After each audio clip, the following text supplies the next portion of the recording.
Olá, eu sou o professor Matuen e hoje eu trago um vídeo a respeito de como a matemática funciona.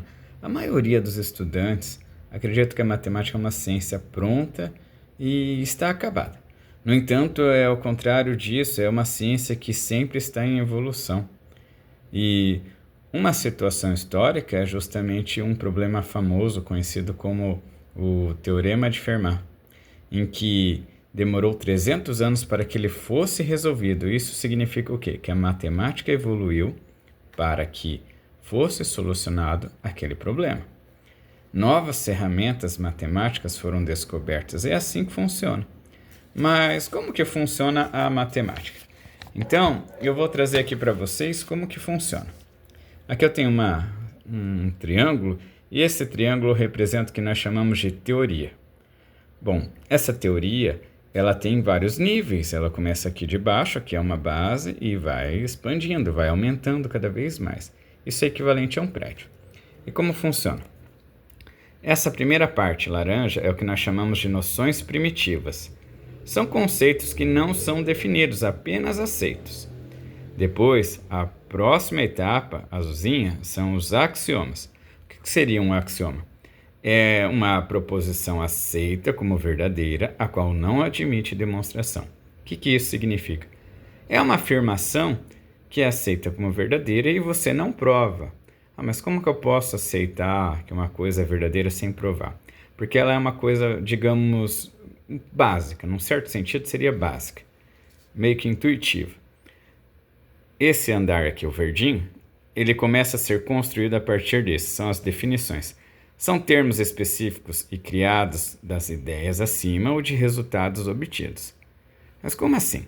Você cria esses 3 itens e a partir desses 3 itens você começa a construir, ou seja, você tem ingredientes básicos para poder construir novos objetos.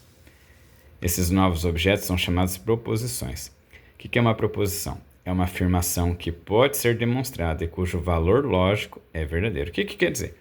É uma afirmação que é verdadeira e eu sou capaz de provar usando todos os resultados obtidos até o momento de que ela é verdadeira. As proposições elas podem ser separadas em níveis. Como assim? Existem, digamos assim, os próximos itens aqui seriam proposições, mas eu tenho proposições mais fortes que são chamados teoremas. É uma proposição cujo conteúdo é relevante. Faltou aqui o cedilha. Um exemplo é o Teorema de Pitágoras, já conhecido aí desde o ensino fundamental. Muito se aceita dele, pouco se prova, mas uma coisa tem que ser dita, a maioria dos estudantes eles não tem a menor vontade de estudar ou demonstrar essas coisas. Então, assim, aqui a matemática ela não evolui por quê? Porque a maioria dos estudantes não estão muito animados em demonstrar, não são todos que querem ver dessa forma, como uma ciência a ser construída. Lema e corolário são proposições em que a primeira, ou seja, o lema, é usada para auxiliar na demonstração de um teorema. E a segunda, o corolário, é uma consequência do teorema. Então, eu tenho que provar um teorema, mas para provar um teorema eu uso um lema, ou seja, um resultado um pouquinho mais fraco que vai auxiliar na demonstração do teorema. E, consequentemente, após terminar o teorema, eu tenho o resultado imediato. É o corolário. Então, vamos aqui a algumas situações. Esses exemplos aqui. Teoria. Um exemplo de teoria é a geometria euclidiana. Nós temos as noções primitivas. A ideia de ponto, reta e plano. E um ponto estar entre 2 outros pontos distintos. São noções primitivas, ou seja, intuitivas. Você só tem aquela noção básica. Ponto, você consegue modelar como um pinguinho. Reta, uma linha. Enfim, você não consegue definir o que isso é. Axioma. 2 pontos distintos determinam uma reta. Isso aí você fez desde quando era criancinha. Marca um pontinho, coloca a régua, digamos, por aqui, e aí você consegue traçar a reta. Tá? Tem outro pontinho, você alinha a régua. Tá? Então, é um axioma, ou seja, você aceita, não demonstra. Definição. Dados A e B pontos distintos, chamamos de segmento de extremos A e B ao conjunto simbolizado por essa notação dada por é o conjunto formados pelos pontos A e B, unido pelos pontos que estão na reta A e B, que passam pela reta A e B, tais que o ponto P está entre A e B. Então aqui você tem aquela noção intuitiva, aquele conceito primitivo. Proposição. Duas retas possuem no máximo um ponto em comum. Isso na geometria euclidiana.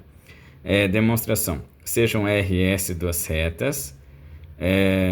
Temos que R intersecção com S. Aqui, faltou um detalhe nessa proposição, duas retas distintas, obviamente, porque se elas forem coincidentes, todos os pontos são incomuns, tá? Sejam RS duas retas, temos que R intersecção com S é vazio, ou R intersecção com S é diferente do vazio. O que é isso? Faz parte de uma demonstração, ou seja, você consegue utilizar fatos anteriores para concluir essa afirmação. Tá? Tudo isso aqui tá jogado, tá? Algo construído com muita calma. Teorema. Num triângulo retângulo, o quadrado da medida da hipotenusa é igual à soma dos quadrados das medidas dos catetos. É aquele triângulo, famoso triângulo retângulo, que vocês estudam no ensino médio. Essa aqui é a hipotenusa, um cateto, outro cateto. Medida do quadrado do cateto, da hipotenusa é igual à soma dos quadrados dos catetos. Então, assim, temos umas observações. A observação, claro, a gente não vai demonstrar isso. Observação 1, teoria de conjuntos. É uma outra ideia de teoria. Tá? Lá, os conceitos primitivos seriam de pertence. Observação 2, teoria da lógica clássica. É tudo. A lógica clássica é o que domina a matemática. Observação 3, esse símbolo é implicação, ou se, então. E esse símbolo é de equivalência, se e somente se. E, para encerrar, temos aqui, aplicações do símbolo de implicação. Se x e y são ímpares, ou seja, se eu tiver como hipótese que x e y são ímpares, a soma é par. Dá para provar isso. Ou x e y ímpares implica que a soma é par. Item 2.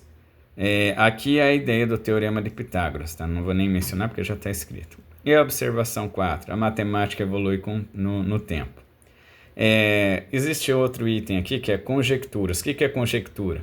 Nessa época de inteligência artificial é o que está sendo muito utilizado. A tal de verificar conjecturas. Conjecturas são afirmações que você acredita ser verdadeiras, mas não consegue provar ainda. Ou nem dar um contra-exemplo. Então, a era de inteligência artificial está sendo muito útil. Alguns problemas que demorariam muitos anos estão sendo resolvidos em um tempo menor. Já temos aí 2 situações recentes que aconteceram. Então, é isso. Eu espero que vocês tenham gostado. Aqui a nossa folhinha. Tá? E se inscreva no canal. Eu sou o professor Matuen. E até a próxima.